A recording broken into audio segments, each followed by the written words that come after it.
There's no question about it, in AD 175, the Emperor Marcus Aurelius, now approaching his 15th year of rule, was in the midst of a serious crisis.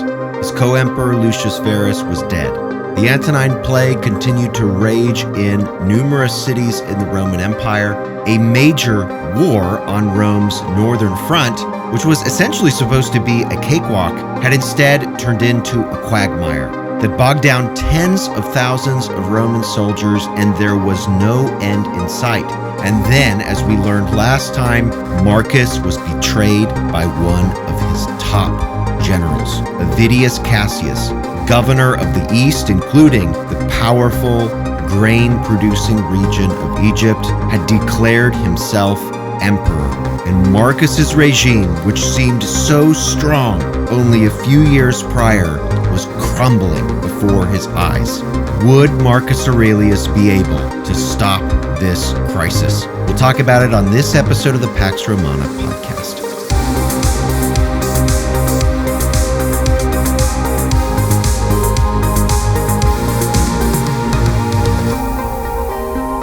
Episode 53, The Darkest Years of Marcus Aurelius.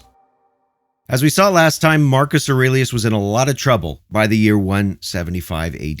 I won't recap everything I just said in the introduction, but it was bad. It was pretty bad.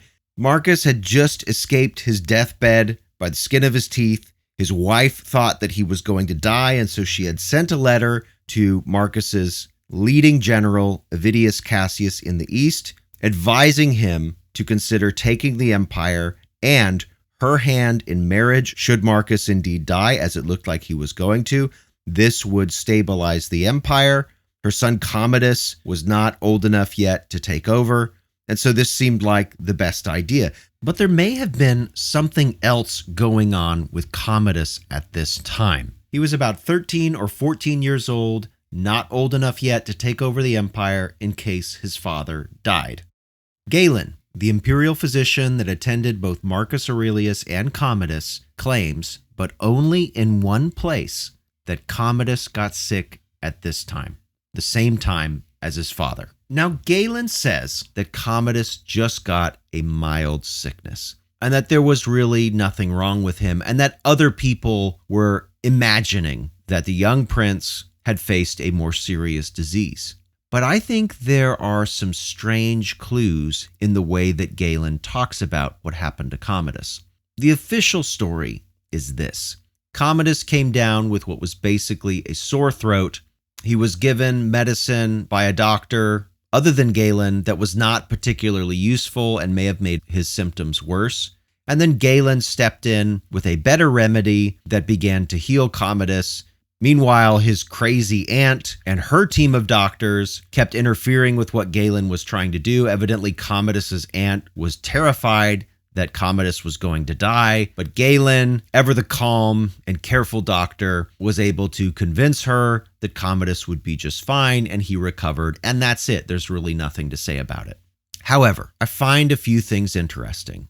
First of all, the symptoms. Commodus had a fever, and he had something wrong with his throat. The medicine that Galen gave him was medicine normally given for people with ulcers in the throat. A fever and ulcers in the throat were two of the most common symptoms of the disease responsible for the Antonine Plague. And it might be true that Commodus's aunt was just a kind of paranoid woman, and her fears about her nephew were unsubstantiated. But an alternative reading of what happened was that Commodus really was unwell, and his aunt was justified in being afraid. And there is a curious artifact that survives. It was found in Spain. It is an image carved in a gem of a young Commodus. And on the other side of the image is a legend that speaks to Commodus recovering from a major illness. If this is a different illness than the one that Galen speaks about, we have no record of it, which is odd. A more plausible explanation, in my mind, is that Commodus may have actually been very sick, or at least had some initial symptoms of the disease responsible for the Antonine Plague, and was thought to possibly die. And so his aunt has this gemstone carved after he recovers in gratitude. And Galen, in turn, would minimize the disease because it struck Commodus right around the same time as some other disease, or perhaps the same disease, also struck Marcus. In other words, the dynasty itself was under threat of being wiped out by illness. That, in turn, might explain why Faustina wrote that letter to Avidius Cassius. She not only thought her husband was going to die, but she was worried her son too would die. And so she was trying to ensure her own survival by proposing a marriage to Avidius Cassius and a transfer of the empire. Again, all we can do is speculate. This is at best an ancient conspiracy theory because we simply don't have the evidence and we never will. But it certainly seems to me that something very serious was wrong in Marcus's family and his empire more generally. He had lost the provinces of Egypt and Syria and several other eastern territories. He had lost his most important military leader. I'm sure that he was questioning the fidelity and faithfulness of his wife. And there was a question as to whether he would even be able to keep his troops. You have to remember, Marcus was never a military leader. The war against Persia, which had been fought by the Romans in the early to mid 160s, was not won by Marcus Aurelius. It was won by his adoptive brother and co-emperor at the time, Lucius Verus. Marcus really had nothing to do with that war. And the troops that were fighting right now in the Marcomannic War were partly Lucius Verus's troops from Parthia, at least the ones that had survived both that war and the disease that swept through the soldiers and the cities of the Roman Empire after that war. Some of them were also new recruits. And then the rest of the soldiers that were fighting in that war were Germanic peoples themselves that were fighting on the Roman side because of various treaties, some of which were not being held to. So the military that Marcus had at his disposal in the western part of the Roman Empire near the Danube River was a questionable loyalty to him.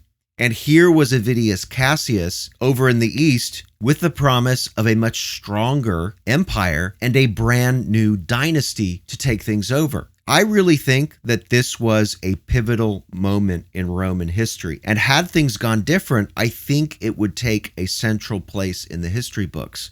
However, two things happened that enabled Marcus Aurelius to recover his empire, and I think it was on the brink of going over to Avidius Cassius.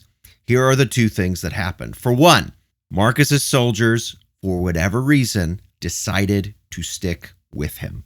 How close were they to turning on him? Well, I think we can look at the coinage for a potential answer. In the year 175, Marcus's coins carried a legend which had never been seen on his coinage. It was a simple image, two hands clasping across a military standard, with a legend that reads, if you translate the Latin to English, something like the harmony or the concord of the soldiers. Now, I have actually mentioned this legend at least once already on this podcast. If you go back to the episode on Nerva, which is episode 28 of this podcast, I believe I mentioned that legend in that episode as well. And why did this image of supposed martial fidelity appear under Nerva? Well, because the Emperor Nerva had been kidnapped and held by his own guards, and it was almost certain that the emperor faced a coup, and he was being pressured to pick a successor from a different family, but one that his soldiers wanted to see leading the empire. You have almost the exact same circumstances here under Marcus Aurelius. Another period in which this coin legend appeared was in AD 69, which you know from episodes 23 and 22 was called the Year of the Four Emperors. There was rampant civil war in the Roman Empire after the death of Nero, and it was very unclear who the Roman soldiers were supporting. They were supporting all sorts of different emperors at different times. In other words, I think the fact that Marcus trucks out this coin legend is actually a sign that there was real insecurity about who the military would pick to be emperor. and that the threat from Avidius Cassius was very real indeed. Now, as I said, the soldiers picked Marcus, and we don't know exactly why, but they may have been helped by the second thing that occurred, which enabled Marcus to keep his empire. And that is, Avidius Cassius, after being emperor for just a few months, was assassinated by one of his subordinates. And it's crazy to me because we don't know the guy's name. It was just a lower level officer, a centurion, that killed Avidius Cassius and actually sent Avidius's head to Marcus. The actions of this unnamed man may have forever altered the history of the Roman Empire. We don't even know who he was. It's really incredible. Once Avidius Cassius was dead, his chief ally, the governor of Syria, decided to burn all of Avidius Cassius's personal documents, his letters, any promises that he made, any orders that he gave and wrote down. This move, of course, would have protected senators, commanders, and maybe even family members, and maybe even some of Marcus Aurelius's family members, like his wife, if they had indeed been plotting with Avidius Cassius to overthrow Marcus Aurelius.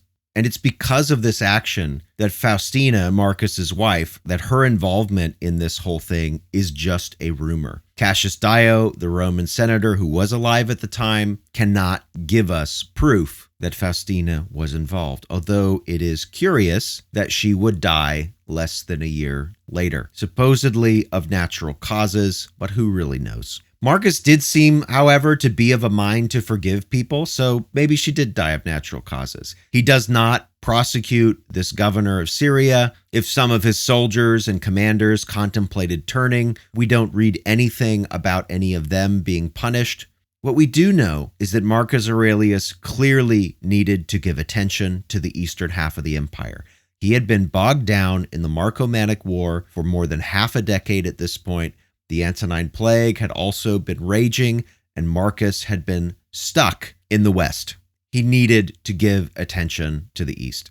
And so he gathered several thousand soldiers from the front, including a few thousand Germanic soldiers, and he just left the war.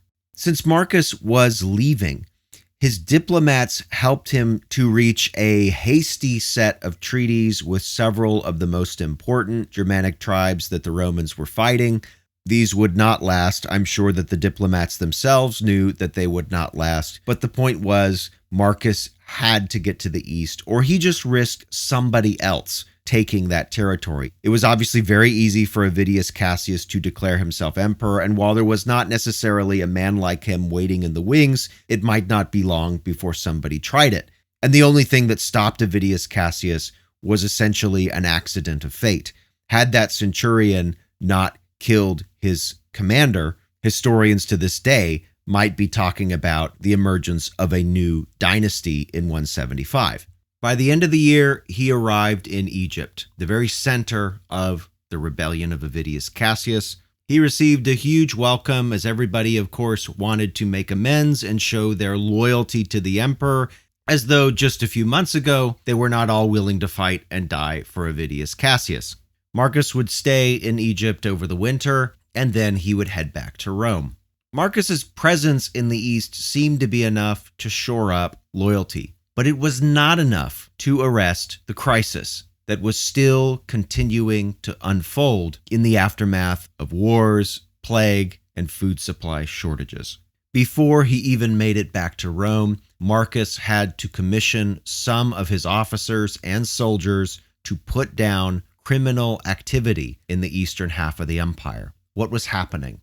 It's a little bit unclear from the source material. After all, nobody really wanted to say anything bad about Marcus Aurelius, and so to speak of the disorder that was happening would have been a little bit of a slight on the emperor. So instead, we have these vague hints of what sound like gangs, bandits, brigands, small groups of outlaws roving around mostly Asia Minor, terrorizing small towns, committing acts of robbery in cities, and, unfortunately for Marcus, growing in power. Who were these people? We don't entirely know, but I think we can make some educated guesses.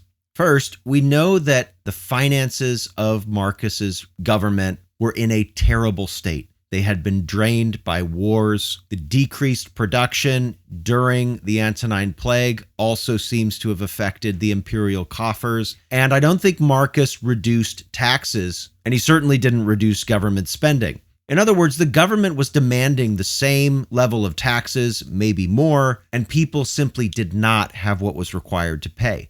Now, the most common way that people dealt with not being able to pay their taxes in many ancient societies, and this is true of the Roman Empire as well, was simply picking up and leaving.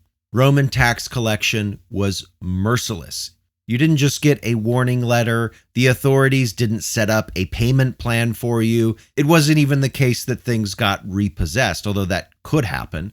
What happened was you were kidnapped and you were thrown into some kind of horrible debt bondage where you went to a mine or a quarry or something like that. And if you couldn't be found, your relatives were captured and they were tortured until they gave up your location.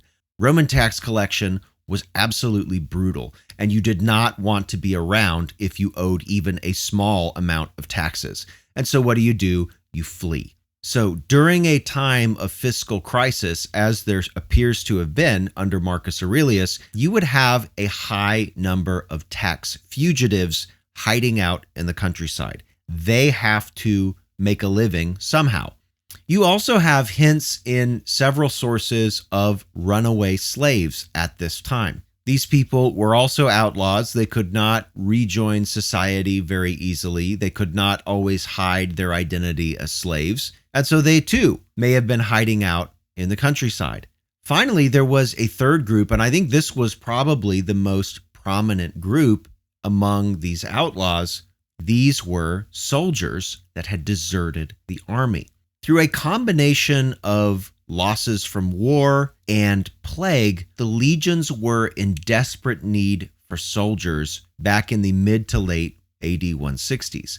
We're told that Marcus Aurelius allowed recruiters to take in people they would not normally take, including slaves and criminals. These men were given military training, some weapons, and they were sent to the front.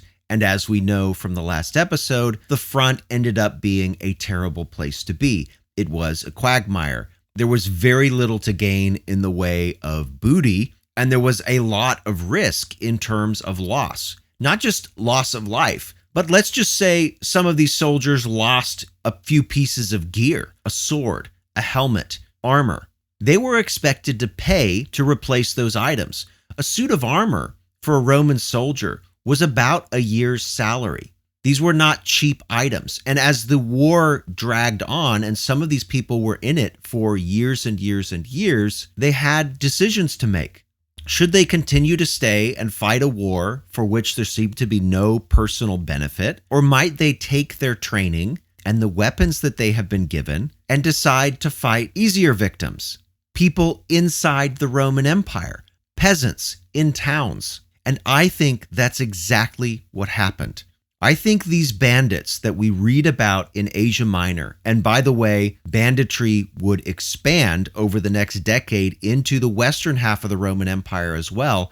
I suspect that these roving bands of brigands were runaway slaves, tax dodgers, and ex-soldiers, all living as outlaws, all banding together for mutual benefit to pillage the cities of their own empire.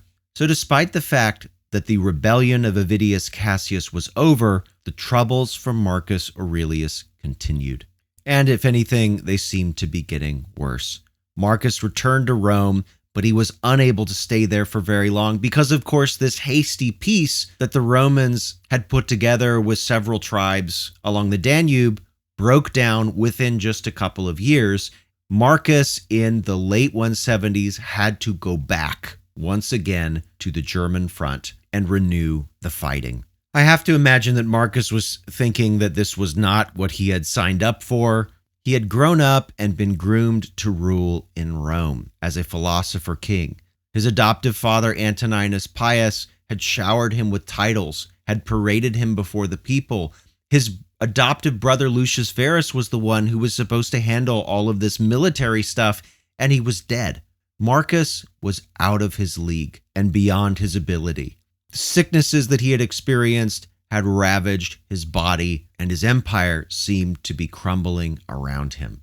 And in the midst of this period of crisis, Marcus kept a journal, some little writings to himself that he made during the darkest years of his reign. Interestingly, those writings survive. We have them. They are called the Meditations of Marcus Aurelius, personal notes that he wrote to himself that were probably never intended to be published, and yet they were.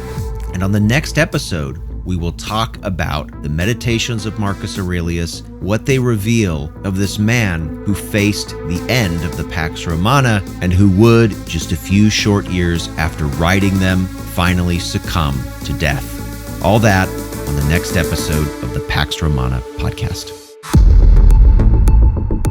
Thanks for listening to the Pax Romana podcast. For more information, including a list of primary sources and further reading, check the show notes. Music by Red Productions and Exocore. Follow Professor Colin Elliott on X at ProfCPE or email colin@paxromanapodcast.com. Listen to more episodes on Spotify, Apple Podcasts, or just about anywhere podcasts are available. Stay tuned for the next episode of the Pax Romana podcast.